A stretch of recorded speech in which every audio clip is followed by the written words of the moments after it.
Delta seven நண்பர்கள் அனைவருக்கும் வணக்கம். இந்த பதிவில் பார்க்க போகிற படம் ஒரு Hindi web series Pritam and Pedro. Jio Hotstar OTT தளத்தில் அவைலபிளாக இருக்குது. தமிழ் டப்பிங்லே இருக்குது. பிரபல ஹிந்தி டைரக்டரான ராஜ்குமார் ஹிரானி தான் இந்த சீரீஸை கிரியேட் பண்ணியிருக்காரு.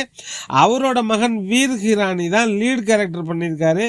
ஹிந்தி பாக்ஸ் ஆஃபீஸை தெறிக்க விட்ட இயக்குனர் ராஜ்குமார் ஹிரானி.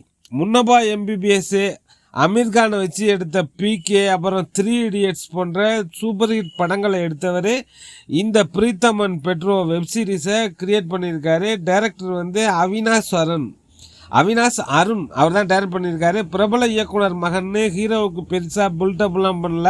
கதைக்கு என்ன தேவையோ அதை தான் எடுத்திருக்காங்க இந்த சீரீஸில்.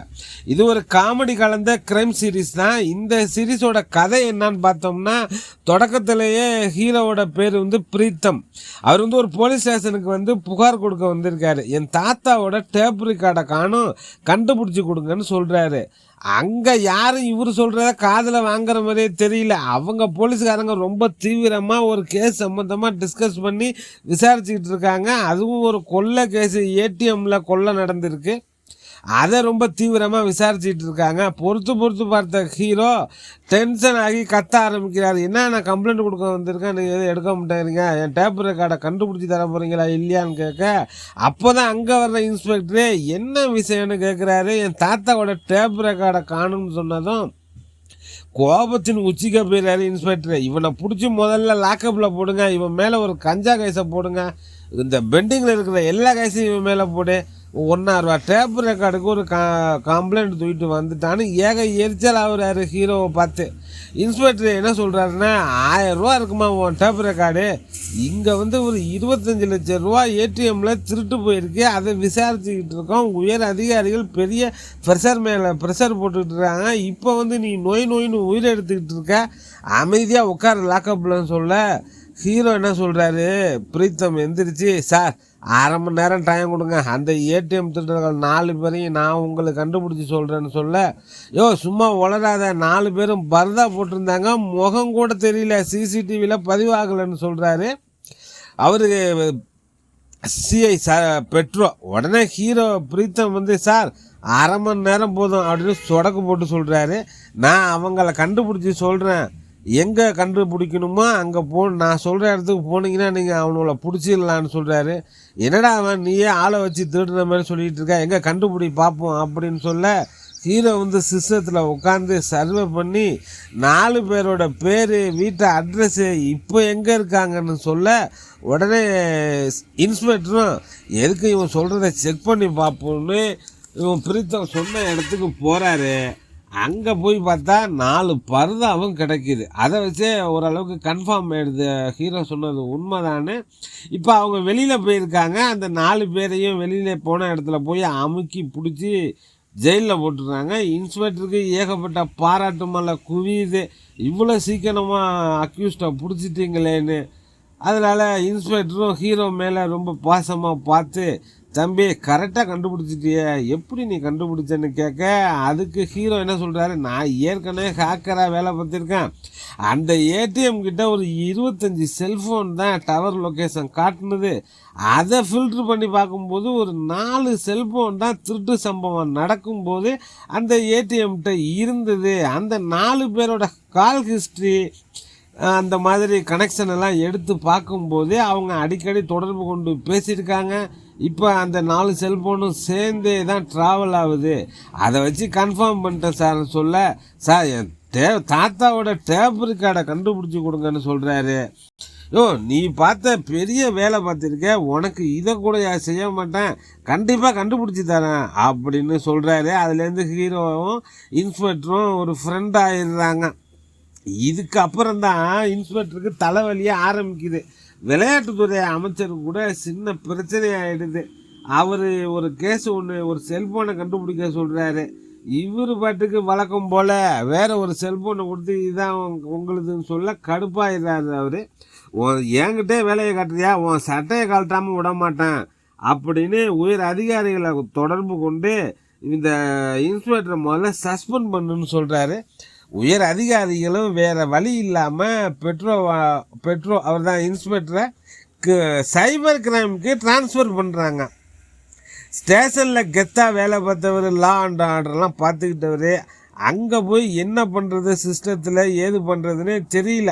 உயர் அதிகாரிகளை மீண்டும் சந்தித்து, சார் எனக்கு எப்படி திரும்ப ஸ்டேஷன் டியூட்டியை கொடுங்கன்னு கேட்க, ஒரு 2 கேஸையாவது சால்வ் பண்ணியா, அமைச்சர் உன் மேலே கோபத்தில் இருக்காரு, நீ திரும்ப ஸ்டேஷனுக்கு வந்துட்டேன்னு தெரிஞ்சால் பிரச்சனை ஆகிடும், மறுபடியும் உனக்கு 2 கேஸை சால்வ் பண்ணிட்டீங்கன்னா அப்புறம் உனக்கு டியூட்டி போடுறேன்னு சொல்கிறாரு. நம்ம ஹீரோவோட உதவியோட இவர் சில கேஸ்லாம் சால்வ் பண்ணுறாரு. பெட்ரோ தனக்கு தெரிஞ்ச போலீஸ்கிட்ட சொல்லி ஹீரோவோட டேப் ரெக்கார்டையும் கண்டுபிடிக்கிறாரு. ஆனால் கேசட்டு மிஸ் ஆகிடுது. சரி இவ்வளோ செஞ்சேன்னு மறுபடியும் இது உன்னை கண்டுபிடிச்சி தரேன் அப்படின்னு சொல்கிறாரு.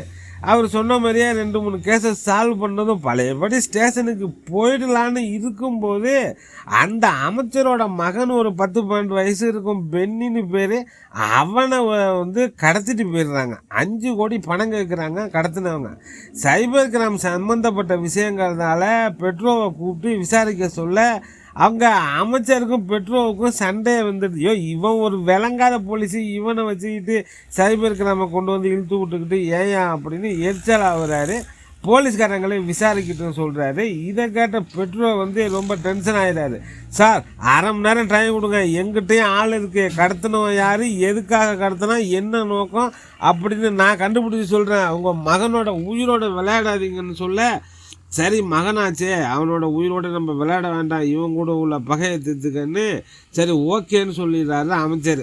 பெட்ரோ உடனே பிரீத்தம் ஹீரோவை கூப்பிட்டு விஷயத்தை சொல்லி, சீக்கிரமா உன்னை நம்பி சவால்லாம் விட்டுட்டேன், இல்லை நீ இப்போ எனக்கு ஹெல்ப் பண்ணலன்னா என் நிலைமை ரொம்ப மோசமாயிடும்னு சொல்ல, ஹீரோ பிரீத்தமும் உடனே களத்தில் இறங்கி சிஸ்டத்தில் உட்காந்து ஏட்டு விசிட்டு பிரித்து மேய்ஞ்சி கடத்தினவன் யாருன்னு கண்டுபிடிக்கிறாரு. ஆனால் அந்த கடத்தினவங்கிட்ட குழந்தை இல்லை, ஏன் எப்படி என்னாச்சு அப்படின்னு ஹீரோ இன்னும் கொஞ்சம் டீட்டெயிலாக அமைச்சர் மகனோட செல்ஃபோனெல்லாம் ஆராய்ச்சி பண்ணி பார்க்கும்போது தெரிய வருது, ஒரு ஹேக்கர் ப்ளூவெல்னு ஒரு கேமு, சின்ன டாஸ்க்கு கொடுப்பாங்க ஆரம்பத்தில், அதை விளையாட ஆரம்பித்தா உயிரை போயிடும், அப்படி ஒரு ஆபத்துள்ள கேமு. அதை இந்த பென்னி விளையாடி இருக்கான்.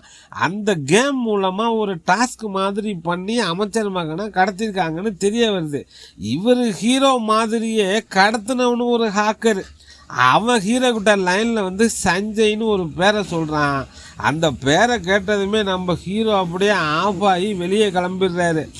ஏன்னா அதுக்கும் பின்னாடி ஒரு ஃப்ளாஷ்பேக்கில் ஒரு கதை இருக்குது. அவன் இனிமேல் நீ இந்த கேஸில் தலையிடக்கூடாது, நீ முதல்ல வெளில போயிடு அப்படிங்கிறான். அதனால் இவர் இன்ஸ்பெக்டரும் அவன் கேட்ட மாதிரியே ஒரு 5 கோடி பணத்தை கொடுத்து குழந்தைய மீட்டுடுங்கன்னு சொல்ல, சரின்னு சொல்லிவிட்டு அமைச்சர் 5 கோடியை பணத்தை கொடுத்து அனுப்புகிறாரு. பணத்தை வாங்கிட்டு அந்த ஹேக்கரு கடத்தல்காரன் என்ன சொல்கிறான்னா, ஹீரோ பிரீத்தம் செல்ஃபோன் டவரில் ஏறி குதித்து தற்கொலை பண்ணி சாகணும், அப்போ தான் குழந்தைய ரிலீஸ் பண்ணுவோன்னு சொல்கிறான். இவங்களுக்கு உள்ள பிரச்சனை என்னன்னா, அமைச்சர் மகன் உயிரோட மீட்டாங்களா இல்லையா, இல்லை அந்த ஆக்கர் சொன்ன மாதிரி ஹீரோ தற்கொலை பண்ணிக்கிட்டாரா அப்படிங்கிறத, இந்த ஹீரோவோட பாஸ்ட் லைஃப்பில் என்ன நடந்திருக்கு, அவர் ஏன் பழைய வாழ்க்கையை மறைக்கிறாரு, அமைச்சர் மனைவிக்கும் இந்த கடத்தலுக்கும் என்ன சம்பந்தம், இன்ஸ்பெக்டருக்கு திரும்ப ஸ்டேஷன் டியூட்டி கிடச்சிதா இல்லையா, அமைச்சரோட குழந்தைய மீட்டாங்களா இல்லையா, இப்படி நிறைய விஷயங்கள் தான் இந்த படத்தோட மொத்த கதை. இதில் மொத்தமாக ஒரு 6 எபிசோடு இருக்கே, ஒரு 32-35 மினிட்ஸ் தான். சஞ்சய் தத்து, வீரேந்திர சேவாக்குலாம் இதில் கெஸ்ட் ரோல் பண்ணியிருக்காங்க. ஒரு கிரைம் அண்ட் இன்வெஸ்டிகேஷன் பார்ட் எல்லாமே செமையாக நம்பும்படி எடுத்திருக்காங்க. ராஜ்குமார் ஹீரானியோட படம் பார்த்தவங்களுக்கு இது ஒரு சுமாரான சீரீஸாக தான் தெரியும், அந்த அளவுக்கு இல்லை. ஆனால் டைம் பாஸ் கேட்டகரியில் பார்க்கக்கூடிய ஒரு வெப் சீரிஸ் தான். டெக்னிக்கலாக நல்ல ஒரு அந்த சின்ன பசங்கள்லாம் ஒரு கோளாறில் சிஸ்டத்தை செல்ஃபோனை யூஸ் பண்ணி எப்படி தங்கள் உயிரை இழக்கிறாங்க, எப்படி வீணாக போகிறாங்க, சின்ன வயசில் செஞ்ச தப்பு எப்படி பெரிய வயசாகி ஒரு செட்டிலான பிறகு அந்த விஷயம் நம்மளை எப்படி பாதிக்குது, இப்படி நிறைய விஷயங்கள் பேசியிருக்கு வெப் சீரிஸு. விழிப்புணர்வு, இந்த டெக்னாலஜியில் விழிப்புணர்வு ஏற்படுத்தக்கூடிய வகையில் இந்த சீரீஸை எடுத்திருக்காங்க. Hero Veer Hirani, inspector villain, 3 பேர் கதாபாத்திரங்களும் பிரமாதமாக ப்ளே பண்ணியிருக்காங்க. ரொம்ப அழுத்தமான கேரக்டராக எழுதியிருக்காங்க. ஜியோ ஹாட்ஸ்டார் ஓடிடி தளத்தில் இருக்குது. பார்க்கணுன்னு நினைக்கிறவங்க பாருங்கள். டெல்டா 7 நண்பர்களுக்கு நன்றிகள் பல.